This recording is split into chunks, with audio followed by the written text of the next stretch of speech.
Story time. They still do that? How did I come up with the idea for Touch IQ?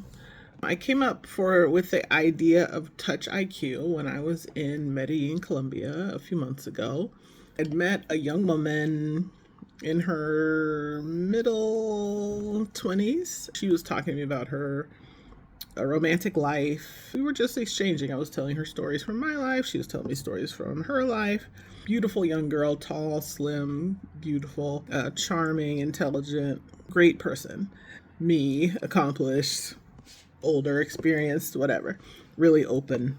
I'm brave. I talk about anything. I'm not scared to talk about stuff, especially stuff from my own life. Doesn't matter. We're talking. She's talking about, so I introduced her to this idea about This Is Deeper and non-sexual touch and the connection work that I do. She was super intrigued. And so this is a Gen Z or very, very, very late millennial. I don't know these categories. Anyway, she's younger than me, obviously, by half of her life, probably half of my life. So we're talking, she's talking about how she's had challenges she's heterosexual, had challenges with men, had very little sexual experience. I think she had sex 2 times. She's in her mid-20s. My numbers were higher than that by the time I was in my mid-20s, let's just say that. But talking to her really made me think about, in relationships, how, especially for younger women and older women too, unfortunately, how they are often sexually unsatisfying. There's this thing called an orgasm gap. Women suffer from it relative to men. They just don't have as many orgasms as men.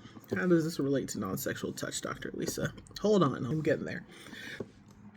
We're talking, I'm just like, you're out there, she's out there, she and her friends are meeting men, they're having these hookups, they're having these unsatisfying expressions. They feel a little bit powerless because they really seek connection. That's what they really want. I'm sure they want excellent sex because women love excellent sex too. They settle for mediocre sex and non-existent connection to have an experience of anything.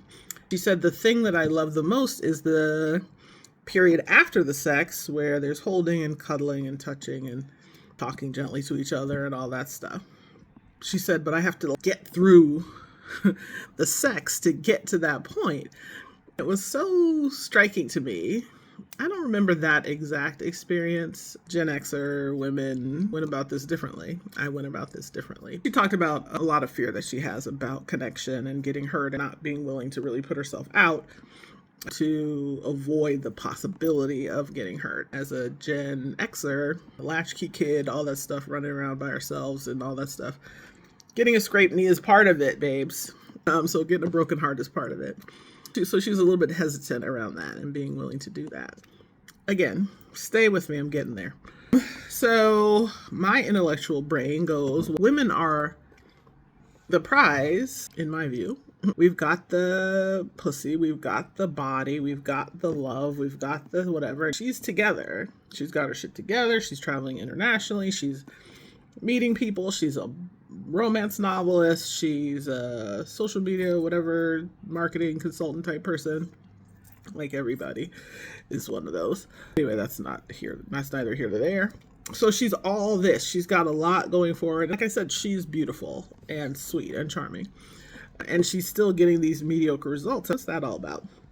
How do we empower women, but really empower everybody to be better at the aftercare part? How that aftercare part can be before care, can be a standalone, can be on its own. I was thinking about touch as a currency and touch as an IQ. Touch IQ is touch Q or touch intelligence quotient. I guess that works. Touch IQ is really this idea of how good are you at touch? As I said in a previous video, I'm good at touch. I'm excellent at touch. People tell me independently, I love your hugs. I love to cuddle with you. I used to be a professional cuddler. I had lots of clients and did very well at that while I wanted to do it. I've hosted numerous cuddle parties. You may not know what these things are. Stay around, you'll figure it, you'll learn more. This touch IQ and the touch currency idea came forth to me to say this should be a requirement. If you're with a partner, I'm saying it sort of in this heteronormative context, if you're a woman looking for a partner, you need to ensure or require that this man has a basic level of touch IQ, the basic level of ability to be intimate with you without proceeding to intercourse as the result every time, or only giving it to you after the intercourse or whatever. Touch IQ was born. It really applies to all sorts of contexts. How good are you at touch? I give myself 100%. I give myself 95, just to be fair. Great on the curve. I know I'm good at this. I know that the feedback I've gotten for other people is positive. I know that I care about this. I know that I've made it a profession. I know that I'm good at it. My touch IQ is high, but not everybody has that naturally. It's something that I believe can be learned, maybe differently than regular IQ, which is static. Touch IQ is an idea where you can learn through practice, through coaching, through support, through exercises, how to get your touch IQ higher so that you are more attractive on the dating scene, in the social marketplace, as a friend, as a lover, as a partner, as a family member, even like making touch safe in your family, changing what may be some weird dynamic that you've got going on. That's huge. The potential for that is huge. Anyway, like I told you, I was getting there. Touch IQ was born.